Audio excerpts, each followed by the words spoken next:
Alors bonsoir, bienvenue tout le monde dans le Web Journal de Radio-Québec, édition du 18 mai 2025. On parle aujourd'hui, le titre, ça fait référence à Laurence d'Arabie, là c'est Donald d'Arabie, mais c'est en fait en filigrane la reconfiguration complète du Moyen-Orient qui a été entreprise par Donald Trump, conjointement avec plusieurs personnes probablement, avec Poutine, etc. Mais on doit rappeler que le Proche-Orient, le Moyen-Orient, utilisons le Moyen-Orient pour faire simple, était une des pièces maîtresses du plan mondialiste, avec Israël, la destruction des pays aux alentours et le pivot vers l'Iran.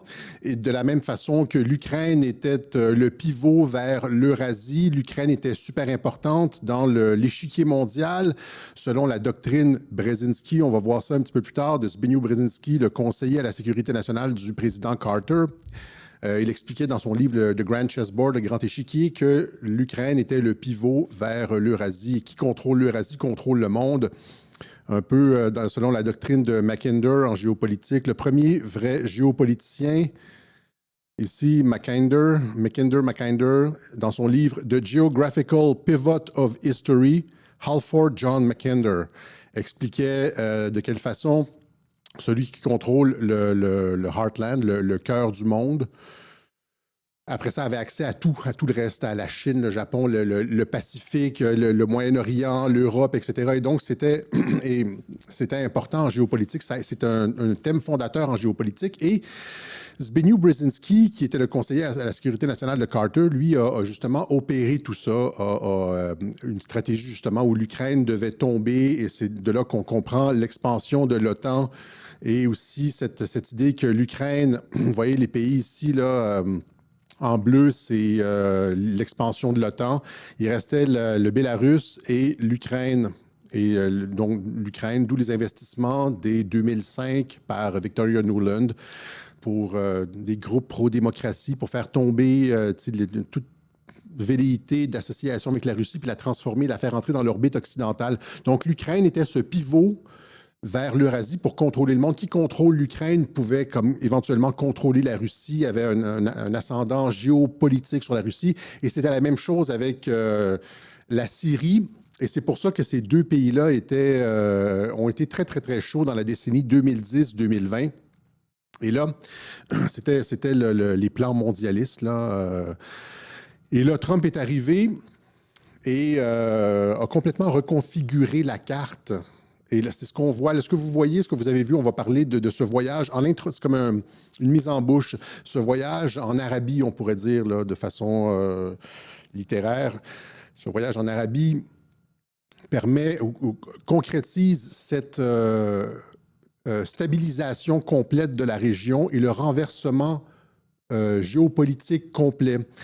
Je vais revenir là-dessus, mais il y a une carte que je suis là-dedans, je l'ai en tête, fait que je vais vous la montrer. Je saute comme plusieurs étapes, comme je ne devrais jamais faire dans un web journal, mais je le fais comme, encore une fois, comme mise en bouche. Rappelez-vous, c'était quoi en 2011, 2012, 2013, 2014, 2015, avec le coup de Maïdan, etc.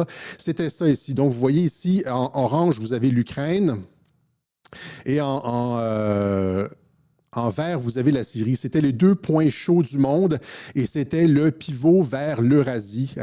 Donc, comme le dit Mackinder, le pivot vers l'Eurasie qui contrôle ces pays-là, après ça, pouvait s'en prendre à toute la région centrale. Et c'était pour ça que c'était des points de focus, d'attention et de conflit. C'était des pivots géopolitiques. Okay? Et là, qu'est-ce qu'on voit depuis, je vous donne encore une fois la conclusion, je devrais tellement pas le faire. Il y a normalement, il y a une construction logique derrière ça, là, mais ce qu'on voit depuis, avec notamment la stabilisation du Moyen-Orient, etc., c'est que l'Eurasie, avec Poutine, s'est fermée. L'Ukraine s'est réglée essentiellement. Ils sont en train de négocier. Il n'y aura pas d'expansion de l'OTAN, blablabla. Ils ne feront jamais partie de l'OTAN. La région du Moyen-Orient est stabilisée. Et là, ce qu'on voit, c'est le retournement complet. C'est le titre du web journal. Le revirement complet. Et donc, vous voyez, en bleu, c'est toute l'Eurasie qui est stabilisée. L'Ukraine, ça a échoué. Et après ça, vous avez les États-Unis qui ont été reconquis par les patriotes avec Trump. Et en vert, en dessous, c'est la région du Moyen-Orient qui est stabilisée. Et donc, qu'est-ce qui reste? C'est l'Europe. L'Europe, je l'ai expliqué, est prise en étau entre, c'est ça, étant donné que l'Ukraine a échoué, c'est pour ça que l'Ukraine ne devait pas échouer, mais l'Ukraine a échoué. Et c'est l'Europe maintenant qui est prise en étau. Et donc, au lieu d'avoir une expansion comme ça, mondialiste comme ils le souhaitaient dans la décennie 2010-2020, pour placer tous leurs pions. Imaginez avec l'arrivée d'Hillary Clinton, la mise en place de tous les leaders, les Young Global Leaders du Forum économique mondial, le pape mondialiste, Trudeau, Merkel, Macron, etc., plus Hillary Clinton, plus ces guerres-là, vous aviez l'expansion complète en géopolitique, mais tout ça a échoué. Il restait juste la dernière pièce, là, c'est-à-dire placer Hillary Clinton. Et puis finalement, toc, Trump est arrivé et a reconfiguré le monde conjointement avec Poutine. Blablabla. Et là, on arrive à un retournement complet comme ça ici. Ou est-ce que c'est l'Europe qui est ciblée et avec tout ce qu'on dit, là, les Américains qui ont les yeux sur ce qui se passe en Europe, le vol des élections, la liberté d'expression, l'immigration de masse, etc., critiquent l'Europe. Marco Rubio qui dit que l'Europe est devenue une tyrannie. Je vous ai expliqué ça, je pense que c'était la semaine dernière. Marco Rubio qui critiquait parce que l'Allemagne avait classifié l'AfD, ce parti-là, d'extrémistes, je ne me rappelle plus exactement. C'est une tyrannie. Là, les Allemands ont dit non, on n'est pas une tyrannie. Oui, vous êtes une tyrannie. Et donc, on est en termes. Là, c'est plus une vision à 40 000 pieds. Là. Ça, c'est une vision genre en orbite. OK? En orbite sur un espace de temps sur une décennie et sur l'ensemble du monde. C'est vraiment une vision en orbite que je vous propose ici. C'est qu'au lieu d'avoir un conflit, là, je me répète, là, un conflit comme ça, où les forces mondialistes contrôlent les gouvernements européens, occidentaux, etc., c'est chose faite. Ils ont tout ça dans la poche, les Young Global Leaders, le Forum économique mondial. Ils vont nous régler ça avec les objectifs du développement durable. Ils vont avoir une pandémie pour nous. Et puis, plus l'expansion comme ça, là, on se retrouve avec, ils n'ont plus rien, puis ils sont sur la défensive en Europe. OK, voilà, on voit-tu le renversement géopolitique complet? Et donc, les gens qui... en tout cas, je ne parlerai pas des Black Pills, mais ils ont juste comme... C'est vraiment les mulots de l'info, là. Dès que j'ai de la lumière un peu dans les yeux, je fatigue, je passe tellement de temps devant l'ordinateur, j'ai les yeux, j'ai les paupières qui sont lourdes là, à force d'avoir de la lumière. 3 jours comme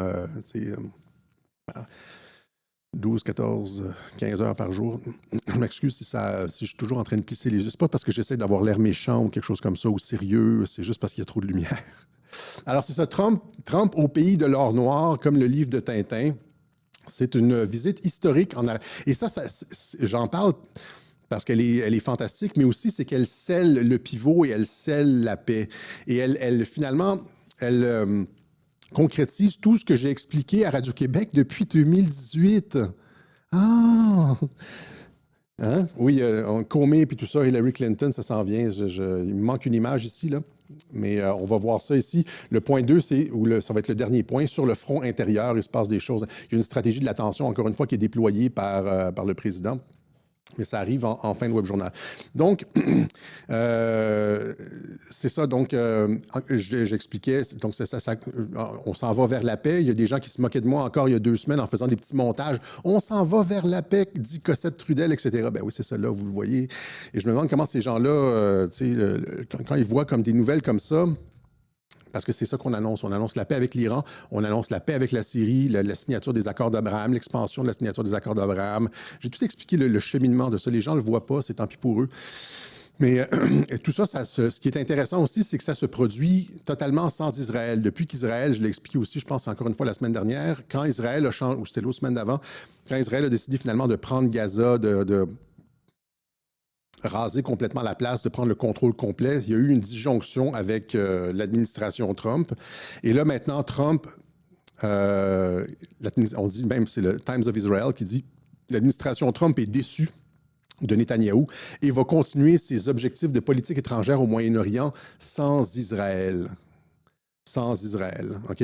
Et donc, il fait le tour, il évite complètement Israël, il ne va pas rencontrer personne là-bas, il évite complètement Israël parce que ce gouvernement messianique-là n'est plus fiable, hein, c'est ce qu'on dit. Donc, it looks like Israel totally underestimated Trump. Hein, la droite israélienne a sous-estimé Trump. The Israeli right thought they had an ally in the US. They may have to think again. Finalement, ça a l'air qu'ils ne sont plus tout à fait alliés. Mais ça, c'est la faute de Netanyahou, ça. C'est lui qui a dépassé les bornes. Trump affirme, il y a quelques jours, Trump affirme que les gens meurent de faim à Gaza alors que les frappes israéliennes ont été les plus meurtrières depuis des mois. Rappelez-vous qu'il était sur le bord d'annoncer un État palestinien. Il y a des tensions entre les deux gouvernements. Le cabinet de Netanyahou, un gang de criminels au pouvoir, nous dit un analyste sioniste du journal Au bord du gouffre, nous dit le journal Haaretz. Hein, ici. Et là, ici, il y a quelque chose d'intéressant, justement, c'est Ehud Olmert, un ancien ministre du cabinet Ehud Barak, je pense, qui dit justement, il tombe exactement sur la ligne de ce que j'ai expliqué depuis 2-3 mois sur la question de l'ennemi intérieur. Quand je dis que le pivot géopolitique, au lieu d'avoir une politique expansionniste de destruction de l'Ukraine et de la Syrie pour avoir de la projection vers le heartland, vers le cœur du monde, on est retourné vers l'intérieur. La conférence de j'en ai parlé à plusieurs reprises après, là, mais la conférence de J.D. Vance à l'allocution de J.D. Vance à la conférence sur la sécurité à Munich, où il a dénoncé l'ennemi intérieur. Vous le voyez justement dans ce retournement géopolitique vers l'Europe, mais c'est aussi décrié en Israël par Ehud Olmert, justement à CNN, qui expliquait ça justement, que le gouvernement Netanyahou, un gouvernement messianiste, c'est l'ennemi intérieur en Israël. Je vous montre l'intervention de Ehud Olmert. I will say it. The real enemy that we have is not Iran, which is an enemy. It's not Hezbollah, which is an enemy. It's not Hamas, which is an enemy. The real enemy is from within. Nos ennemis, ce ne sont pas... l'ennemi principal, ce n'est pas l'Iran qui est un ennemi, ce n'est pas le Hezbollah qui est un ennemi, ce n'est pas le Hamas qui est réellement un ennemi. L'ennemi principal est à l'intérieur. C'est un enemy from within. C'est un ennemi de l'intérieur. The messianic, crazy, extreme groups of Israelis that think that they can kick out the Palestinians. C'est ça, c'est pas un ministre, c'est un ancien premier ministre, je m'excuse. Donc, c'est le groupe, l'ennemi intérieur, c'est le groupe le groupe messianiste autour de Netanyahou qui pense qu'il peut expulser les Palestiniens And annex the territories. Et annexer les territoires. Fighting against them, I'm campaigning against them, and I think that this is incumbent upon the Israeli government and Netanyahu. Donc, Trump qui a décidé, étant donné que Netanyahou fait la tête dure et puis c'est ça, est devenu l'ennemi intérieur et ne semble pas vouloir la paix, n'est pas raisonnable, n'est pas raisonné ni raisonnable, Trump opère une politique au Moyen-Orient en contournant complètement Israël. Et ce qu'on a vu, je vais expliquer un peu la genèse de ça parce que c'est important de comprendre qu'est-ce qui s'est passé, comment Trump est devenu finalement, il a été reçu avec tous les honneurs dans ces 3 pays arabes-là, les Émirats arabes unis, le Qatar et l'Arabie saoudite. Ils ont vraiment déployé. Allons-y avec quelques vidéos d'hommage. This morning, President Trump traveling to Qatar, the next stop on his Middle East tour marked by pomp and pageantry and controversy. The president showcasing extraordinarily close relationships with leaders once distanced from the U.S. Regardez ça avec le drapeau américain, là.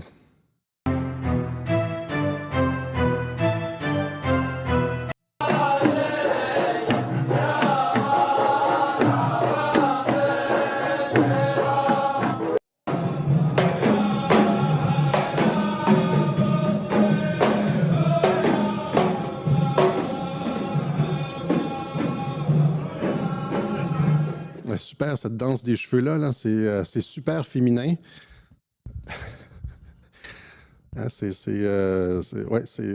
J'en prendrais une double dose.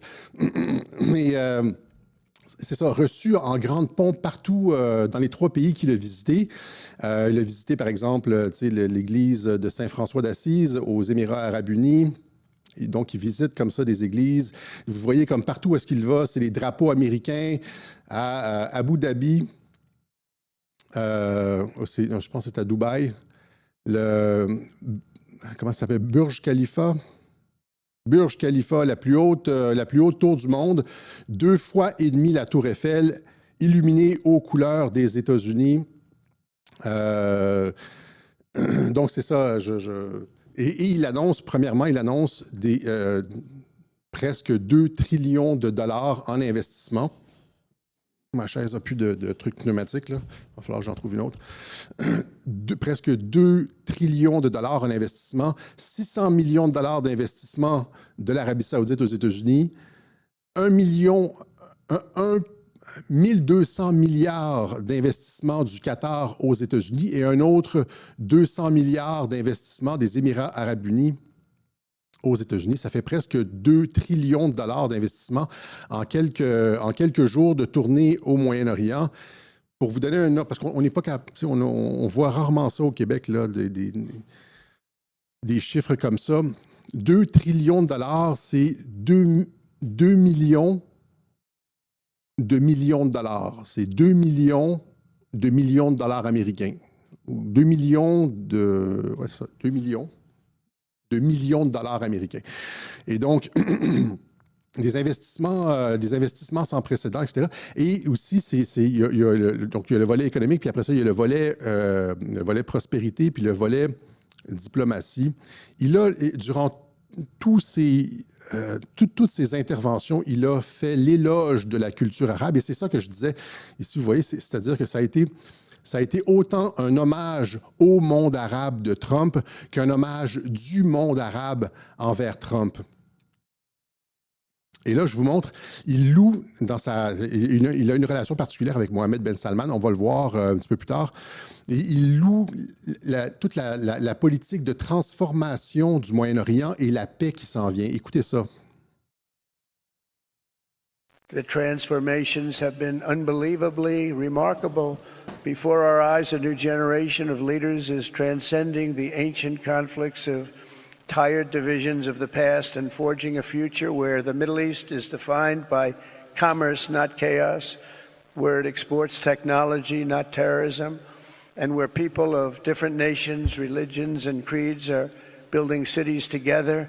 Oui, le Moyen-Orient maintenant va être défini par la technologie et le commerce plutôt que par la guerre et par le djihadisme, etc. Une transformation incroyable. Not bombing each other out of existence. We don't want that.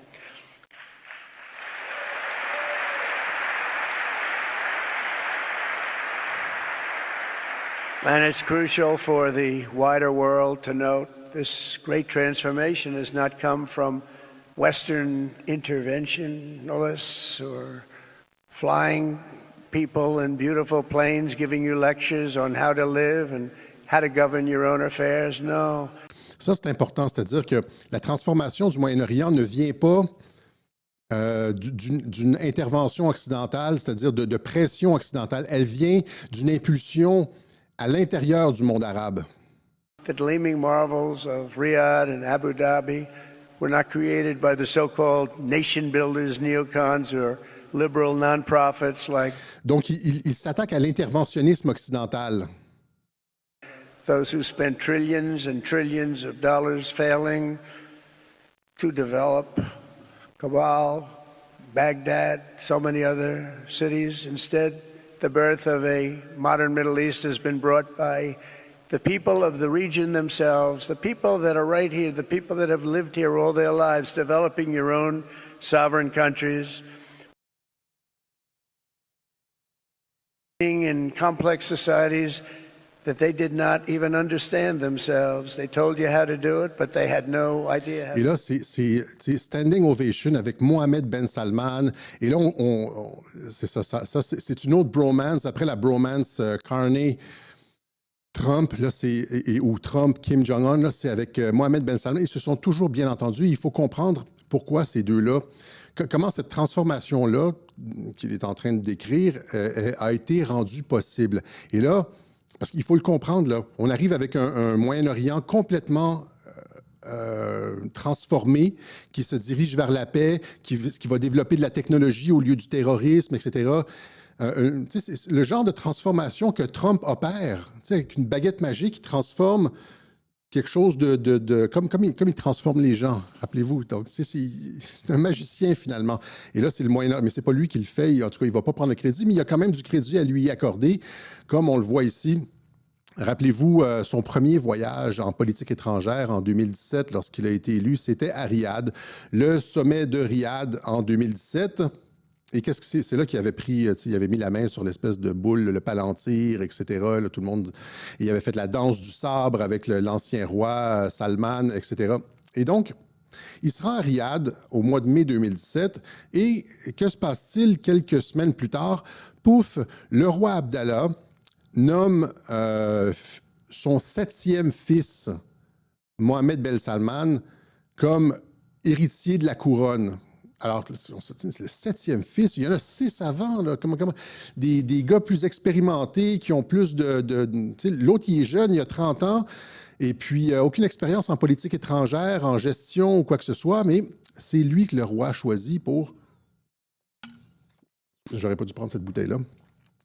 C'est lui que le roi choisit comme héritier. Là, ça crée de la frustration. La raison pour laquelle il a été choisi, c'est parce que... Je suppute un peu, mais c'est fort probablement parce que les 6 premiers étaient liés avec le djihadisme, le wahhabisme ou des positions beaucoup plus conservatrices à l'intérieur de l'Arabie saoudite, avec des imams conservateurs, etc., etc. Et que Mohammed Ben Salman, c'était le petit dernier, le petit jeune révolutionnaire, le petit jeune qui avait des idées. La CIA avait des dossiers sur les Crown Prince, les princes héritiers de la couronne. Et celui-là, c'était celui qui avait les idées les plus progressistes. Et c'est fort probablement pour ça qu'après le sommet de Riyad, après qu'ils aient fait la danse, etc., le roi... Mohammed Ben Salman a essentiellement, il n'a pas abdiqué, mais il s'est retiré beaucoup de la vie publique et a mis son 7e fils, très progressiste, à l'avant-scène. C'est probablement à la demande de Donald Trump, comme il le fait souvent. Et donc, vous avez ici, depuis sa nomination comme prince héritier en 2007, Mohammed a introduit une série de réformes sociales et économiques. Celle-ci inclut la réduction de l'influence de l'establishment religieux wahhabite, en restreignant les pouvoirs de la police religieuse et en améliorant les droits des femmes, la suppression de l'interdiction pour les femmes de conduire en 2018, j'en avais parlé, et l'affaiblissement du système de tutelle masculine en 2019. Tu sais, la tutelle masculine, dans le genre, si tu sors dehors, tu dois être accompagné d'un homme. Et donc, Mohamed Ben, etc., il y en a d'autres, là.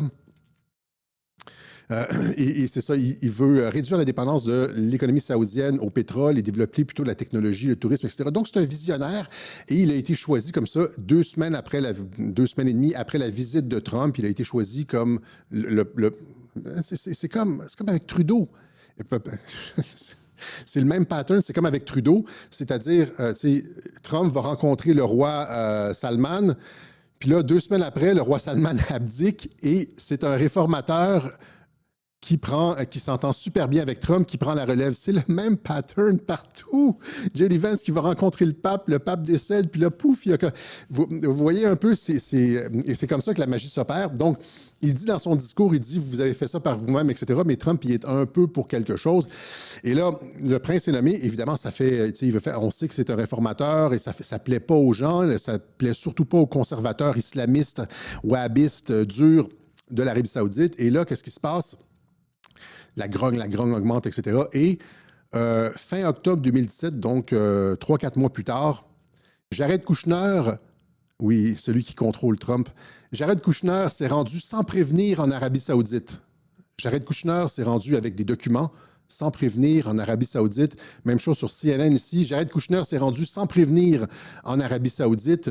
Et qu'est-ce que Jared Kushner est allé faire en Arabie saoudite? On ne le saura jamais, mais il est allé déposer des documents. Ceux qui suivaient Q à cette époque-là, en fait, Q en a parlé de façon rétrospective, mais finalement, on arrive, encore une fois, 2 semaines après l'intervention de Jared Kushner, à la purge saoudienne de 2017 à 2019. La purge saoudienne de 2017-2019, ça a été l'arrestation massive d'un certain nombre de princes, de ministres, d'hommes d'affaires saoudiens de premier plan en Arabie saoudite, le 4 novembre 2017. Elle a eu lieu quelques semaines après la création d'un comité anticorruption, etc., etc., etc. Okay? Donc, la purge, vous voyez, Même chose ici.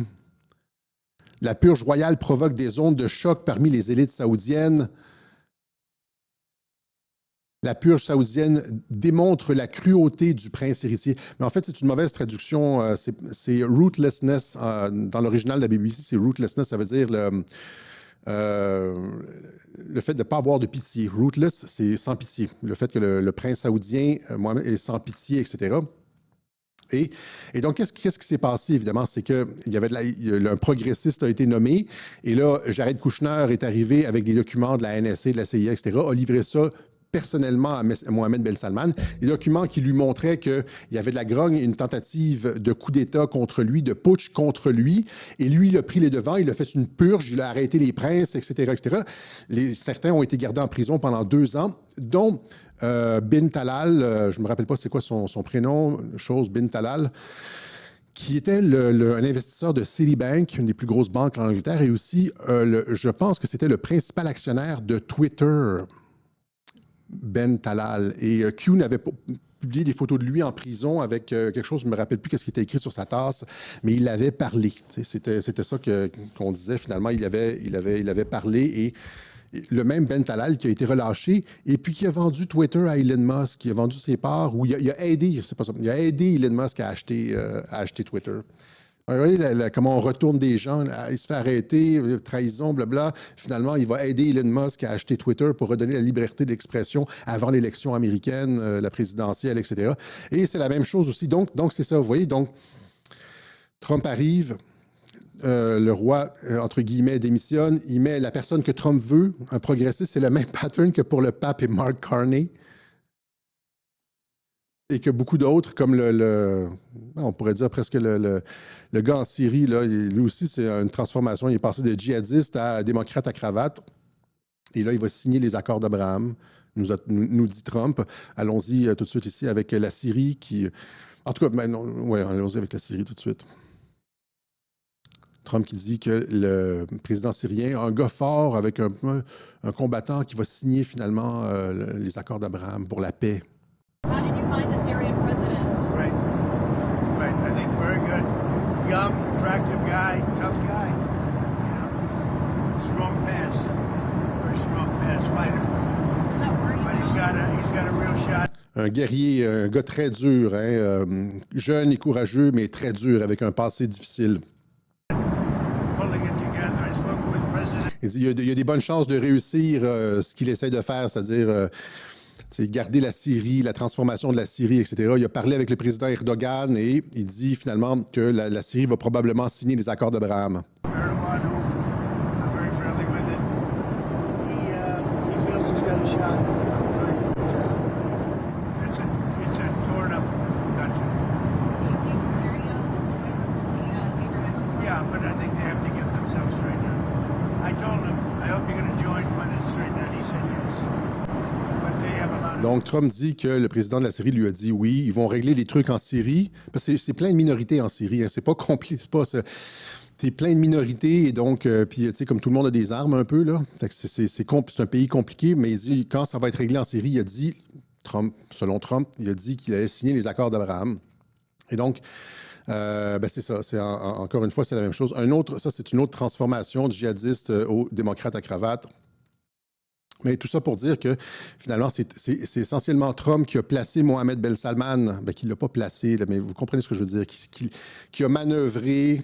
Tu sais, gentil, tu manœuvres, tu mets un pion ici, tu mets un pion là, puis là, tu es obligé de bouger là, l'adversaire est obligé de bouger là. Avec l'Arabie Saoudite qui était impliquée dans toutes sortes de trucs, avec la CIA, potentiellement, d'une certaine façon, le 11 septembre, avec aussi John Brennan, l'ancien directeur de la CIA d'Obama. Lui, c'était l'ancien chef d'antenne de la CIA à Riyad. John Brennan, là, qui va être pendu bientôt là, pour trahison contre Donald Trump. Je ne sais pas s'il va être pendu, là, mais... c'était où il travaillait avant de devenir le chef de la CIA sous Obama. Il travaillait à Riyad. Puis c'était, pensez, le 11 septembre, les coupables, les postiches, là, les coupables de... Les photos qu'on a montrées, c'était des Saoudiens, etc. L'association des Saoudiens avec les Bush, hein, la famille Bush. Les Saoudiens étaient tellement près de la famille Bush que certains d'entre eux, on les appelait Bush, comme Bandar Bush, etc. Et là, l'Arabie saoudite, qui était une des plaques tournantes de l'État profond, comme la Corée du Nord, etc., et qui a été transformée. C'est-à-dire, Trump est allé voir le roi, puis lui a dit « Non, non, non, non, on va sortir ça. » Là, tu sais, et puis donc, fais un pas de côté et puis place Mohamed Ben Salman, ton 7e fils, on aime ses idées. Là. Puis là, quand il y a eu une rébellion pour essayer de le tasser, etc., Trump a envoyé Jared Kushner avec les documents, les preuves, les informations, les audios captés par la NSA, des gens qui grenouillaient dans son dos. Puis là, le prince a agi de façon sans merci, sans pitié, les a fait arrêter et a consolidé son pouvoir. Et puis là, maintenant, par la suite, c'est ça, il a continué ses politiques réformatrices et on arrive maintenant à une paix complète du Moyen-Orient. Et c'est pas seulement en Arabie saoudite, c'est pas seulement la Syrie qui va signer les accords d'Abraham, c'est aussi, c'est toute la transformation comme l'annonce Trump dans son discours, c'est-à-dire on arrête la guerre. Rappelez-vous aussi, quand je citais ces articles, les articles de journaux qui parlaient de la détente entre l'Iran et l'Arabie saoudite. Ces deux-là, c'était sunnites, chiites, ils se chicanaient, etc. Et sous l'égide de la Chine, là, c'est les trois. C'est la Russie, la Chine et les États-Unis qui sont en train de défaire le nouvel ordre mondial, régler tous les conflits et qui nous amènent vers un monde de paix. Donc, la Chine qui a supervisé cette détente entre l'Iran et l'Arabie saoudite. Il y avait des guerres par proxy un petit peu partout, là. Et finalement, c'est ça, ce conflit millénaire entre les chiites et les sunnites semble est en train de... Il y a une détente et donc il est en train d'être réglé. Et on s'en va vers on s'est toujours dit ça dans les discussions. Là, regarde, pourquoi ils font la guerre? Pourquoi ils dépensent des milliards, des quadrillions de dollars en armement, puis en tout ça, puis à se faire la guerre sans arrêt? On sait qu'il y a un petit peu la tradition arabe de la razzia, etc. C'est le fun et tout ça, là, mais c'est comme... on pourrait avoir du développement technologique hallucinant, des villes futuristes, là, comme genre... on peut, c'est ça qui est bien avec Trump, c'est que Trump voit le futur avec Elon Musk, etc. On peut avoir le futur. On n'est pas obligé d'être pris dans de la merde, de conflits, de la vieille technologie, etc. On peut mettre l'argent, au lieu de se faire siphonner notre argent pour que ça aille dans toutes sortes de causes auxquelles on ne croit pas, puis les guerres, puis financer, etc., les groupes d'opposition, puis tout, puis les gouvernements corrompus étrangers dans les comptes offshore, etc. On peut mettre ça dans la technologie, le développement. C'est ça, Trump. Et c'est son plan pour le moyen. Et là, c'est la même chose avec l'Iran. Il arrive, des hauts responsables iraniens ont demandé à Khamenei, ça c'était en avril, OK, à Khamenei d'autoriser les négociations nucléaires américaines sous peine de voir le régime tomber, nous dit le New York Times. C'est probablement pas exactement comme ça. Mais dès avril, Trump qui relançait les négociations sur le nucléaire avec l'Iran, ça nous amène un mois plus tard, en mai 2025, avec Trump qui dit, qui agit, qui dit ils ont une proposition et on doit bouger rapidement là-dessus, sinon quelque chose de très mauvais va arriver. C'est un peu comme les menaces de Trump, comme avec Kim Jong-un. Il dit on va vous faire sauter la Corée du Nord. Finalement, il se serre les mêmes. J'ai expliqué ça 1000 fois. C'est ce que vous avez vu, le voyage de Trump en Arabie, là, avec tout ce qui a été annoncé pour la Syrie, l'Iran, etc. C'est la concrétisation de tout ce que j'ai dit depuis 2018. Que les gens ne comprenaient pas. Si vous avez étudié, si vous avez comme... si vous étiez... si vous portiez attention... si vous portiez attention, c'est ça. Vous voyez que c'est la concrétisation de tout ça. Iran will give up nukes, Khamenei advisor, shocker. Et là, finalement, donc Trump qui fait sa menace habituelle, on va faire sauter l'Iran, blablabla. Si vous êtes quelque chose de mauvais va arriver si vous ne prenez pas l'entente. Ça a tellement... Je me rappelle dans le web journal, dans le clip, le théâtre Trump-Kim en 2018, je me bidonnais avec les fausses menaces de Trump. Les journalistes prennent toujours ça comme pour du cash. Et donc, et là, finalement, c'est ça. Ben là, l'Iran est comme d'accord. Un haut responsable iranien affirme que Téhéran renoncerait à l'uranium hautement enrichi dans le cadre de l'accord nucléaire avec Trump. Hein. Les commentaires d'un membre du cercle intime du guide suprême semblent être les déclarations publiques les plus claires à ce jour sur la volonté de l'Iran de parvenir à un accord avec les États-Unis. L'Iran prêt à signer un accord nucléaire avec les États-Unis sous réserve de la levée des sanctions, déclare son principal conseiller. Vous savez pourquoi Trump a beaucoup de, en anglais on dit leverage, a beaucoup une forte capacité de pression? C'est parce qu'ils ont de la technologie. Pensez simplement au thorium. C'est ce qu'ils ont expliqué à Kim Jong-un. Quand il est allé, j'ai montré ça dans les web journaux encore une fois, quand il est allé négocier avec Kim Jong-un, il l'a dit, j'avais montré les coupures de journaux, les déclarations de Trump, il disait à la Corée du Nord, si vous abandonnez le nucléaire, vous allez devenir extrêmement riche, vous avez la possibilité de devenir un des pays les plus riches d'Asie, on va vous aider avec le développement économique, etc. Pensez à toutes les formes d'énergie comme le thorium, qui peuvent, les transferts de technologie, c'est-à-dire laisser faire le nucléaire. Le nucléaire, là, cette saloperie du 20e siècle, là. Avec des déchets radioactifs puis le potentiel de faire des armes, on va vous donner des trucs qui vont vous produire de l'énergie facile, abondante, à bas marché, etc., etc. Et là, c'est sûr que c'est tentant. C'est pour ça que Kim accepte. C'est probablement la même proposition qui a été offerte à l'Iran, c'est-à-dire on va vous transférer des technologies, une technologie plus avancée en substitut de votre vieux nucléaire militarisable. Là, l'Iran dit oui. Plus tous les trucs de bonne volonté entre Trump et l'Iran, depuis 2018 que j'explique ça, genre web journal par web journal, le thorium, c'est ça. Les gens sont fatigués de m'entendre parler de la relation entre Trump et l'Iran. Il va falloir que je règle ça, cette chaise-là. Et donc, voilà, c'est ça. La Syrie qui signe les accords d'Abraham, l'Iran qui accepte essentiellement, selon les déclarations d'un cercle intime, d'un membre du cercle intime du gouvernement iranien, la proposition de paix, l'Arabie saoudite, etc. Donc, c'est pour ça. Et tout ça sans Israël. Encore une fois, Israël qui a été mis de côté complètement. Trump poursuit sa politique de stabilisation du Moyen-Orient, etc. Et là, c'est ça. Qu'est-ce qui va se passer avec Israël? C'est ce qui va rester à voir. Transformation spectaculaire du Moyen-Orient. Comme Carney, Biden et le pape, Trump a, entre guillemets, manœuvré pour mettre en place Mohammed Ben Salman. Et c'est c'est à cause de ça qu'on a des résultats au Moyen-Orient. Parce qu'il a mis en place un progressiste de la même façon que Trump a mis en place, comme je disais, le pape et Carney. Carney qui, rapidement comme ça, là, qui finalement retire tous les contre-tarifs. Les Canadiens l'ont élu pour faire face à Trump, pour être dur contre Trump, etc. Puis là, il arrive, puis quelques semaines après, il retire les tarifs. Ouais. Mark Carney signe un décret pour baisser les taux d'immigration. Et il y en a un autre, je ne l'ai pas montré ici, finalement, c'est les taux d'imposition. Voilà, c'est ça, excuse-moi.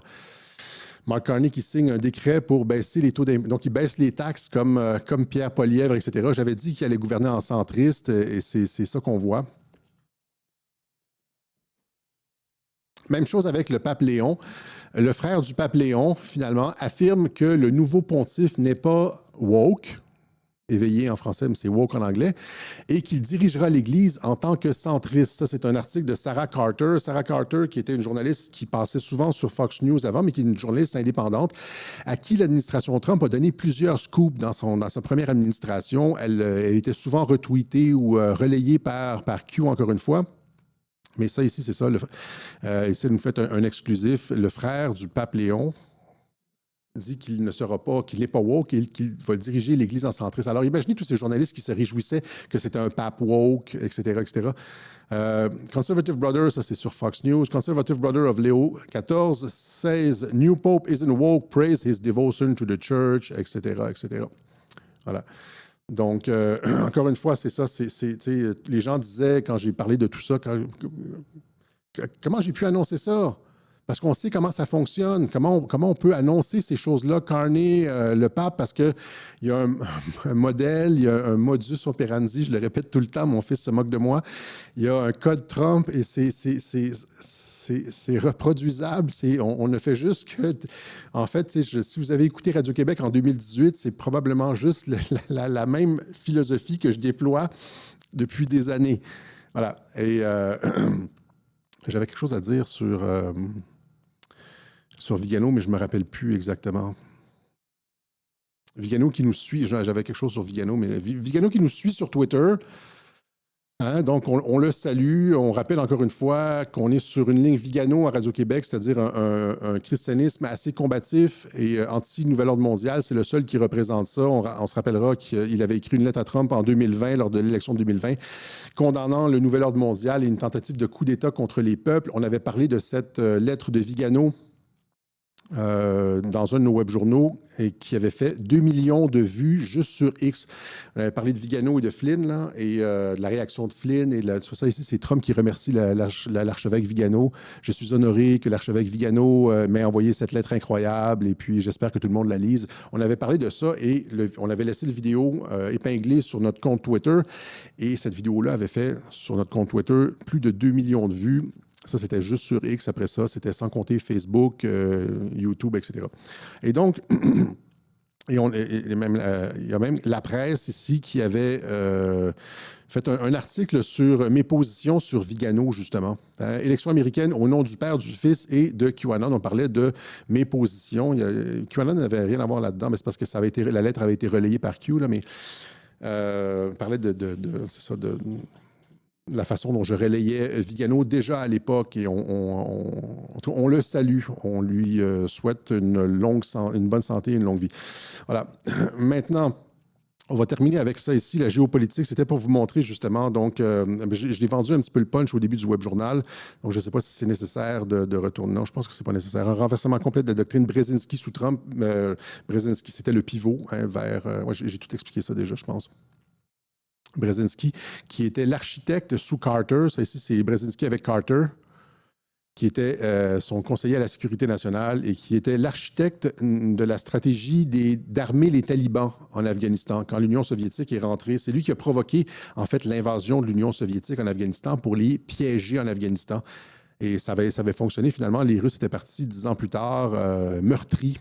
Ils avaient englouti, ils avaient perdu des dizaines de milliers de soldats ou des dizaines de milliers de soldats, des sommes considérables. Et ça a été une des grosses défaites. Ça aussi, ça a participé à la fin de l'Empire soviétique, de l'URSS à l'époque. OK?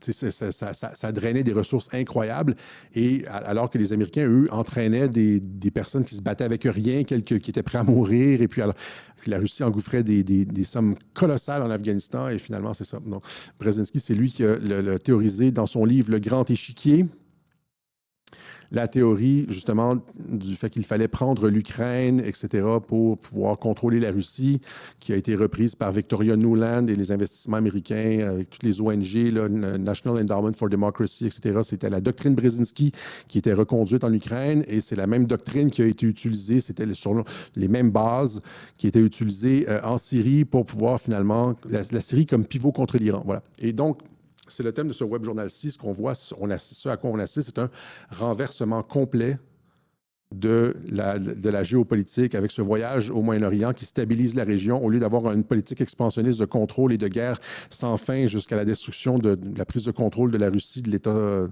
Parce qu'à l'époque, c'était envisageable. Hein, si on contrôle l'Ukraine, on contrôle la Russie, on est capable de bloquer les exportations russes. La Russie n'était pas encore alliée avec la Chine, l'Inde, etc. Et donc, elle dépendait beaucoup de l'Europe. Il y avait beaucoup d'espoir à l'époque d'une fusion de la Russie et de l'Europe. Poutine était dans le G7, était devenu G8 avec la Russie. Donc, il était très, très, très tourné vers l'Europe. En contrôlant l'Ukraine, c'est comme si on fermait la porte complètement et la Russie était isolée et finalement, avec les dissensions internes, etc., on pensait pouvoir mettre un gouvernement favorable à l'Occident, en Russie, etc., et compléter le pivot,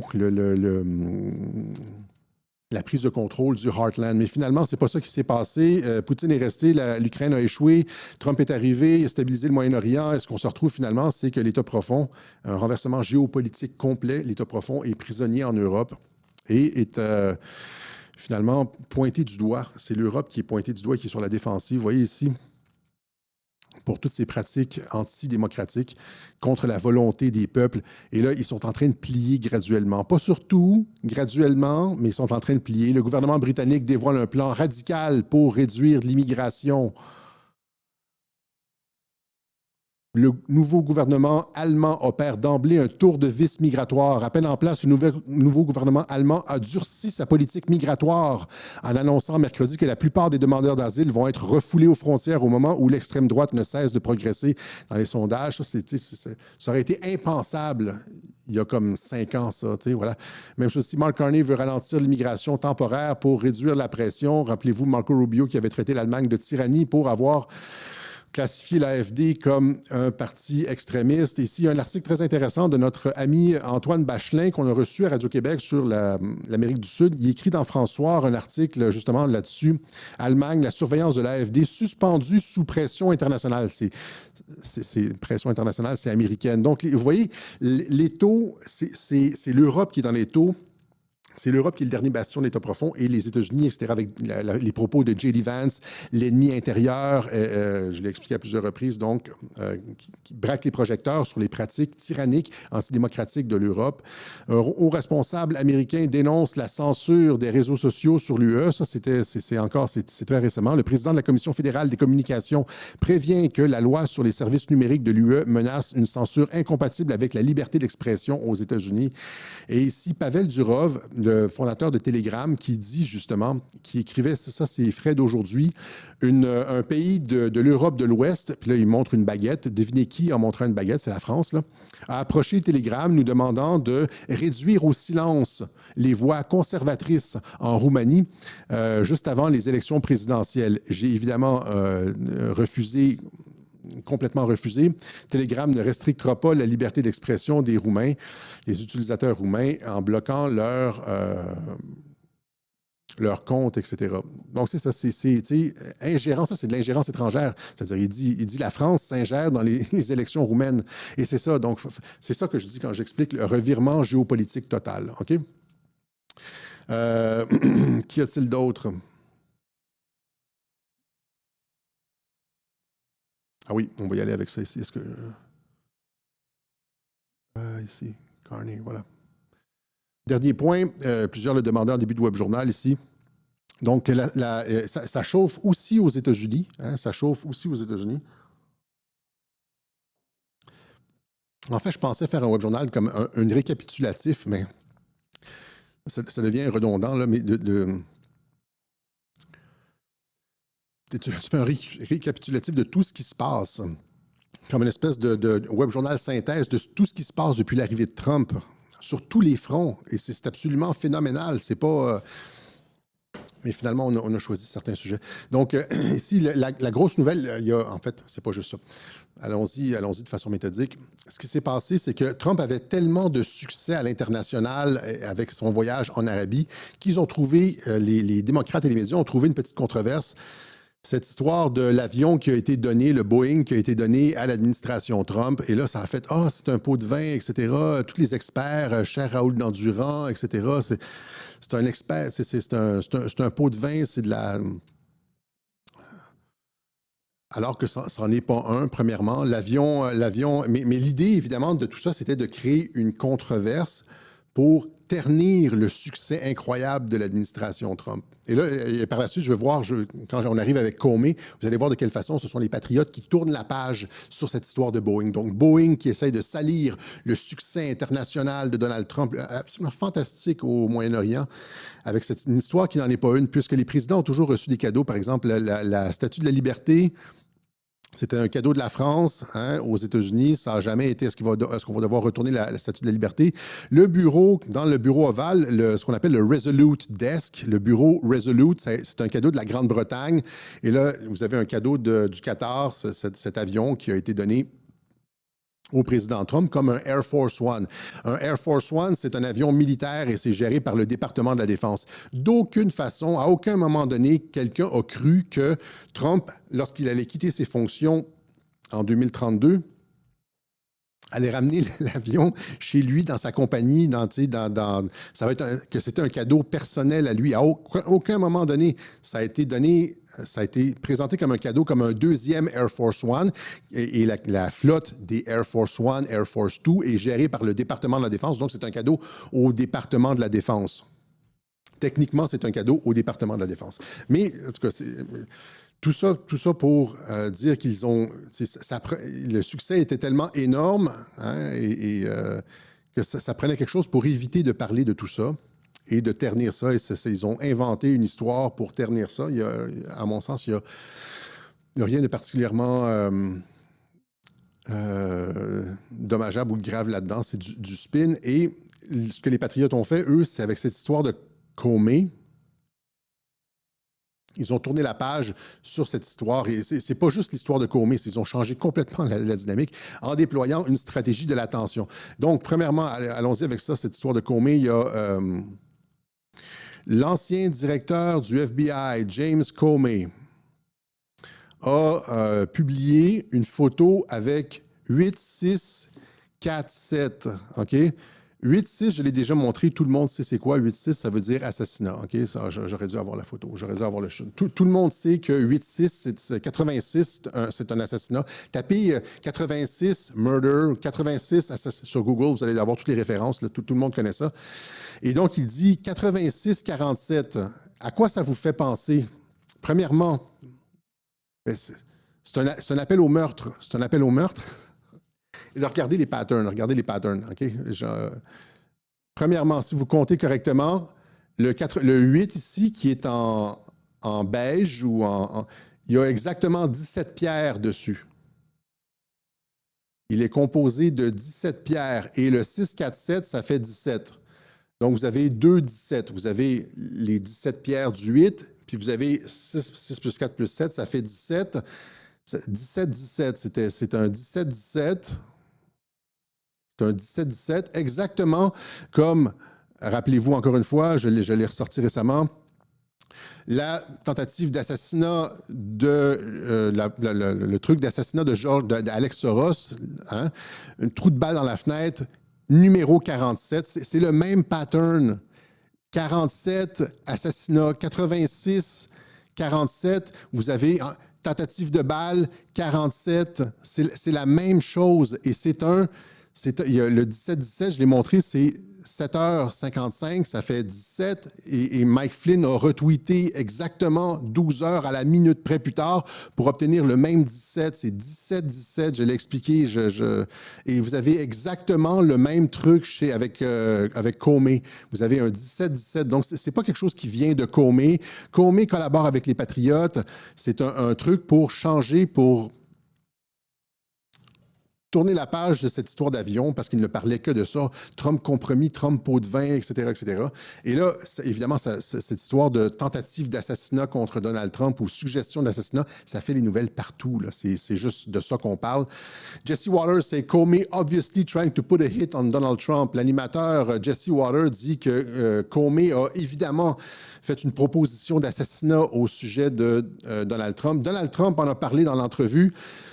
Ici, X-Info Live, un site intéressant à suivre sur Twitter pour des nouvelles en vrac.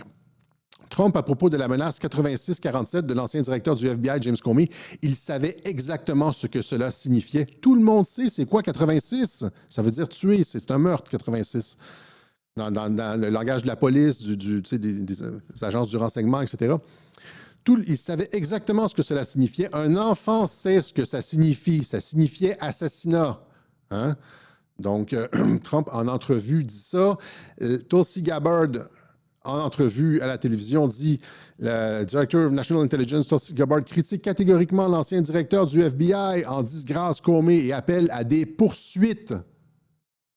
Dans toute la mesure permise par la loi, Comey pourrait bien aller en prison. Ce qu'il a fait était clairement une menace pour le Commander-in-Chief. Il l'a fait évidemment le 17-17. Ça vous dit que Comey collabore puisqu'il est passible de haute trahison. Ça, c'est un message de Q, 11 septembre 2020. Comey treason, Comey treason, Comey treason sur différents chefs d'accusation. Mais c'est ça. Donc, ça fait le tour, ça fait le buzz et ça... C'est ce qu'on appelle full spectrum dominance parce qu'il n'y a pas juste cette histoire de Comey qui a pris le devant de la scène. Il y a le directeur de la CIA, John Ratcliffe, qui laisse tomber une bombe. Il dit que Adam Schiff, le sénateur Adam Schiff, qu'on connaît bien ici, là, qui est un des traîtres principaux, un des principaux traîtres aux États-Unis, a orchestré une histoire sordide à la fin avec le lanceur d'alerte Eric Ciaramella pour faire chuter le président Trump, pour impeach Trump. Ça veut dire mentir, etc. Ça aussi, c'est de la haute trahison, nous dit le directeur de la CIA. Tout ça, ça arrive la même semaine, en dedans de quelques jours, en dedans de 3 jours. Et il n'y a pas juste ça, il y a Trump, il y a Mike Flynn qui dit... je sais que ça fait un peu répétitif de répéter les trucs une à la fois comme ça, mais c'est parce qu'il y a tellement de... C'est ça que je dis, full spectrum dominance, c'est-à-dire que les Patriotes ont tellement tiré de balles qu'on ne sait plus où donner de la tête. Il y a cette histoire de Comey, il y a l'histoire de Adam Schiff qui vient de sortir par le directeur de la CIA, il y a Trump qui retweet des trucs incroyables, mais ici, c'est Mike Flynn qui dit, le général Flynn déclare dans The Benny Show que James Comey sera bientôt menotté. Et là, rappelez-vous un peu là, dans cette escalade, j'avais dit quand il arrêtait les juges, les juges qui avaient été arrêtés, on avait vu des juges, on passait des menottes aux juges, etc. J'avais dit c'est l'étape numéro 1. Là, vous avez, là, c'est un ancien directeur du FBI, c'est numéro 2. Là, on monte la température de l'eau, on habitue le public à avoir des arrestations parce que James Comey a été questionné par les services secrets. Hein? Donc, on l'a amené au poste des services secrets de Washington, D.C. Il a été questionné sur cette histoire de 86, etc. Mais encore une fois, la question, c'est que je posais même l'année dernière avec cette histoire de George Soros, 17, assassiné. Le voyez-vous que c'est exactement le même trou. C'est 86-47, trou de balle, 47 $. C'est le même pattern, 17-17. Vous avez, c'est le même pattern. Et pourquoi Comey ferait quelque chose d'aussi... Pourquoi il mettrait un 17-17 comme ça? Et pourquoi il ferait quelque chose? C'est un directeur du FBI. C'est tellement ostentatoire comme tentative de meurtre. C'est comme si tu dis, ouais, bon... Personne ne fait ça. Personne ne fait ça. Tu fais ça en coulisses, avec des appels, même pas des appels, évidemment, parce que c'est dirigé par la NSA, mais c'est écouté et tout ça. C'est une tentative d'assassinat, tu fais ça, pas ça sur Twitter ou sur whatever, Facebook ou Instagram. Surtout quand tu es directeur du FBI, tu sais c'est quoi les capacités de qu'est-ce que le FBI cherche, une capacité d'écoute, de renseignement, de traitement de l'information. Personne. Et donc, c'est cousu de fil blanc, cette histoire-là. C'est probablement, encore une fois, pour tourner la page, d'une part, de cette histoire de Boeing, mais aussi d'amener une stratégie de l'attention et de faire monter la température de l'eau, etc., habituer les gens à... Et il n'y a pas juste ça. Donc, il y a aussi Trump qui a retweeté deux choses absolument incroyables. Il a retweeté, premièrement, allons-y avant la vidéo, là, allons-y avec ça ici. Il a retweeté, et puis là, je croyais pas avoir... Quand j'ai vu ça, je croyais pas que c'était vrai. J'ai été sur le compte Truth Social du président pour bien m'assurer que ça avait été retweeté par lui. Il dit « Toutes les routes mènent à Obama. Retweetez ça si vous voulez des tribunaux militaires publics. » Retweet, le président des États-Unis publie ça. Il dit « Toutes les routes mènent à Obama. » Pas toutes les routes mènent à Rome, là, toutes les routes mènent à Obama, sur cette histoire de trahison. Là. Retweetez ça si vous voulez qu'il y ait des tribunaux militaires publics. Le président des États-Unis retweet ça. Et donc, tous les chemins mènent à Obama. Dites la vérité si vous voulez des tribunaux militaires publics. Et ça, encore une fois, ça arrive avec James Comey. Et donc, parce que c'est la même chose, Comey et Obama. Comey, c'était le directeur du FBI de Obama. Et les deux, Obama et Comey, sont liés dans cette histoire de collusion avec la Russie. Comme je vous avais dit que ce n'était pas terminé et qu'on allait... Et par la suite, il a retweeté ça ici, une vidéo qui parle de tous les meurtres d'Hillary Clinton. J'avais fait une vidéo là-dessus je pense, en 2019, de toutes les personnes qui étaient supposées témoigner contre Hillary Clinton dans toutes sortes de procès, sur toutes sortes de questions, etc. Ils disparaissaient, mouraient, se suicidaient, etc. Il y en avait une quantité industrielle de personnes. Il y en a 4 ou 5, ou je pense 5-6, qui étaient dans la même année, je pense que c'était en 2019, qui avaient une date de cours, là, qui étaient censés témoigner dans 2 semaines contre Hillary Clinton dans un procès et qui décédait. Là, tu en as un autre qui va témoigner contre Hillary Clinton dans un décède. Crise cardiaque, je veux dire, il se suicide, si ça, et le Trump, il y a une vidéo montage de tout ça. Et il a retweeté ça. Donc, en plus de Obama, le tribunal militaire sur Obama, il retweet ça. Je vous montre la vidéo. Ça a été traduit par Sylvia Miami. How did you find the Syrian president? Right. I think very good. Wrong. John F. Kennedy Jr., he was declared the front runner for the New York Senate seat back in 1999. days later, his plane crashed into the Atlantic Ocean, and his rival, Hillary Clinton, was elected senator. Mary Mahoney was a Clinton White House intern. She knew enough of the inner workings of Bill's sexual advancements to be a star witness during the Clinton impeachment trials. She was brutally executed at a Starbucks she was managing in 1997. In 1993, White House counsel Vince Foster was found dead in Fort Marcy Park near D.C. He supposedly killed himself, and among a lengthy list of potential foul play, the bullet was never found. Then there's James McDougal, a key witness for White House prosecutors. He was serving his 3-year sentence for bank fraud at the Fort Worth Federal Medical Center in Texas. And just before he was to give a testimony before the grand jury, McDougal suffered a heart attack in solitary confinement. In 2015, Walter Scheib, a White House chef hired under Bill Clinton, joined the list. His body was found at the bottom of a river, nearly 2 miles from the base of the trail he was reportedly hiking. An autopsy determined that Scheib's death was Et ça continue comme ça, un cas après l'autre, toc, toc, toc, toc, toc, de personnes qui sont suicidées, qui ont été tirées, qui ont toutes sortes de... qui en savaient trop sur les Clinton. Et ce qui est incroyable, c'est que c'est Trump qui retweet ça. C'est Trump qui retweet ces vidéos-là. Personnellement, le président des États-Unis retweet personnellement des vidéos comme ça qui mettent en cause l'ancien président des États-Unis, Barack Obama, et Hillary Clinton dans des crimes graves, meurtres, haute trahison, etc. Donc, le président des États-Unis qui retweet ça. Je ne sais pas si vous prenez la mesure de ça, tout en étant en train de régler tous les problèmes de la planète, en changeant complètement la dynamique géopolitique mondiale, en apaisant le Moyen-Orient, en permettant, à travers ces efforts diplomatiques, sans relâche, de transformer cette zone-là d'une zone de crise et de tension sans fin à une zone potentiellement de développement et de prospérité. Tu sais, c'est littéralement comme dans le film Dune, là. À la fin, Arrakis devient un jardin. Tu sais, le désert dans Dune, là, avec les vers et tout, là, c'est aride, il y a l'épice et tout ça. Puis à la fin, ça devient un paradis, un jardin. C'est à ça que ça me fait penser, là, tu sais, et sans aucune, tu sais, alors que dans le respect mutuel absolu et le respect de la souveraineté, tu sais, c'est ça qui est intéressant. Donc, voilà, il y a d'autres choses comme des petites nouvelles, comme la firme Moody's qui a décoté les États-Unis. On se demande pourquoi Moody's a décoté les États-Unis. Les États-Unis qui ont perdu leur cote AAA, il est tombé à A1. Alors, parce que normalement, une décote, ça s'opère. Tu opères une décote quand le pays n'est pas solvable, c'est-à-dire quand les dépenses augmentent et les rentrées diminuent. Tu vois, c'est ça un peu l'idée d'une décote, c'est-à-dire que tu n'es pas capable de payer tes créanciers, alors que... Puis qu'est-ce que les gouvernements font quand ils sont menacés d'une décote? Bien, ils réduisent leurs dépenses. On coupe, puis ils réduisent leurs dépenses, ils équilibrent le budget. C'est ça qu'on fait là. Or, l'administration Trump qui est rentrée a été celle qui a proposé les plus larges coupures et l'assainissement le plus profond des finances publiques en un siècle de l'histoire des États-Unis avec Doge, etc.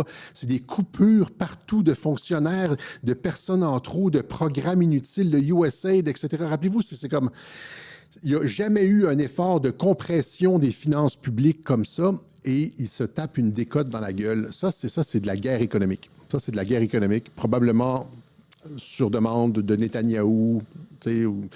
Ça joue comme ça. Là, c'est moins... Parce qu'il n'y a aucune raison d'avoir une décote alors que tu règles la question des dépenses publiques. Mais c'est ça. Donc, voilà, c'est comme ça que c'est utilisé pour faire pression. OK? Donc, c'est action-réaction. Voilà, c'est ce qu'on avait pour vous aujourd'hui. Je pense que c'est tout ce que j'avais. Donc, on va rappeler à tout le monde que Radio-Québec ne peut exister sans vous. Et que des analyses comme celles qu'on propose aujourd'hui, elles ne se trouvent nulle part ailleurs sur Internet. On est les seuls à proposer une vision non plus à 40 000 pieds, mais une vision orbitale de qu'est-ce qui se passe. Vous ne trouverez pas ça ailleurs, nulle part. Et je trouve ça important de pouvoir continuer à les faire et c'est ça. Nous, on a une petite PME qui s'occupe de ça et on on avance à travers les années et puis en regardant en rétrospective, on se rend compte qu'on avait raison sur pas mal tout. En fait, des fois, sur un point, ça a l'air tendu. Par exemple, il y a un bombardement israélien, puis tu dis « Ouais, ça ne va pas vers la paix, Alexis. » Mais regarde la vision d'ensemble, et puis... et cette vision d'ensemble, elle n'a été produite que sur Radio-Québec. Je vais être un peu arrogant aujourd'hui. Je pense que Radio-Québec, on a la meilleure information qui se trouve sur Terre. Parce que je vois pas... premièrement, on a raison sur tout. Oh, OK...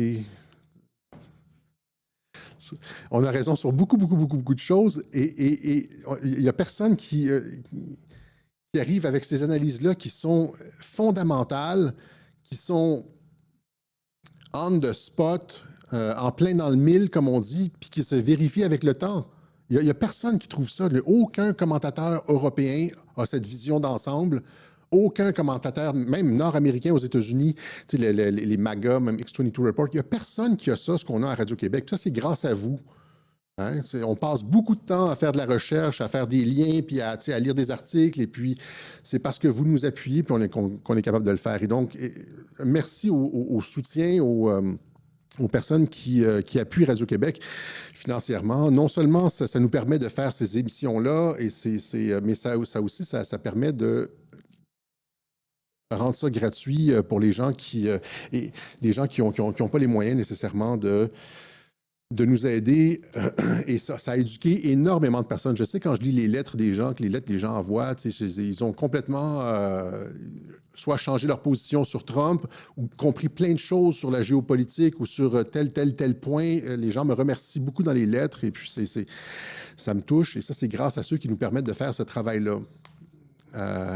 Et il y a aussi l'autre aspect de ça, c'est le fait qu'en nous appuyant financièrement aussi, ça permet aux idées de Radio-Québec de faire leur chemin. Parce qu'il y a des influenceurs qui nous écoutent puis qui voient les choses différemment. C'est-à-dire qu'il y a un effet de... Comment on dit ça, là?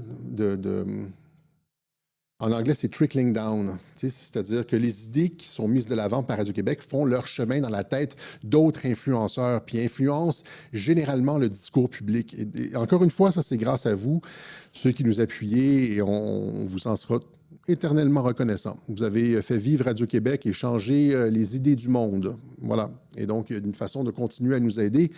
C'est par la poste, vous avez la possibilité de le faire. Alexis Cossette-Trudel, casier postal 32017, Saint-André, Montréal-Québec, H2L4Y5. On a différentes façons aussi, par virement Interact, par PayPal, et il y a des gens qui nous aident sur Bitcoin aussi. On a des dons sur Bitcoin. On remercie. Évidemment, tout ça va être déclaré. C'est pas rien en dessous de la table. Et donc, par virement Interact, vous connaissez les façons de le faire. Sur le site, on laisse le lien pour nous aider par carte, etc., etc. Voilà.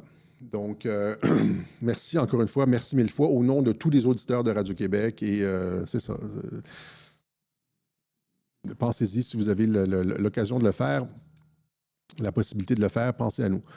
Alors, il y a d'autres. On rappelle que la semaine prochaine, c'est le spectacle de Gilles Belle-Rose à la salle Le Bourgneuf. Hein? Le spectacle d'humour et c'est lui qui fait nos bye-bye, d'humour et de musique. Et puis, si vous êtes plus le genre intellectuel, la semaine suivante, le 1er juin, il y a une conférence « Décoder la matrice et s'en libérer » de Héloïse Bois. Si vous la suivez, c'est la chaîne Hello veut savoir. 1er juin, encore une fois, à la salle Le Bourgneuf. Je ne sais pas si je le dis correctement, Le Bourgneuf. C'est comme le pape, je disais Bergoglio. C'est Bergoglio. L'archevêque Vigano a dû se bidonner en nous écoutant parce qu'il nous suit maintenant. Et donc, là, il va falloir que je fasse attention, arrêter de sacrer, peut-être. Je sais que j'ai perdu beaucoup de chrétiens au début il y a encore quelques années, l'année dernière, il y a des gens des chrétiens qui m'écrivaient en me disant genre tu sacres trop, Alexis, je peux pas partager tes webjournaux. Il y en a un qui m'a dit je peux même pas le télécharger. Soyez comment on pourrait dire? Soyez patient avec moi. Des fois, ça sort comme ça sort. Et pensez un peu, là, c'est ça. C'est un peu comme Keanu Reeves dans Constantine. Tu sacres, je sais pas, j'espère que je ne vais pas aller en enfer. Là. Et Keanu Reeves dans Constantine, c'est un peu la même chose. Là, le film, c'est un super bon film, Constantine, là, avec Keanu Reeves. Là, c'est un excellent film que je recommande. Lui, son personnage a essayé de se suicider dans le passé. Il a essayé de se suicider. Et là, selon la doctrine catholique, quand tu te suicides, tu vas en enfer. Mais il s'est raté.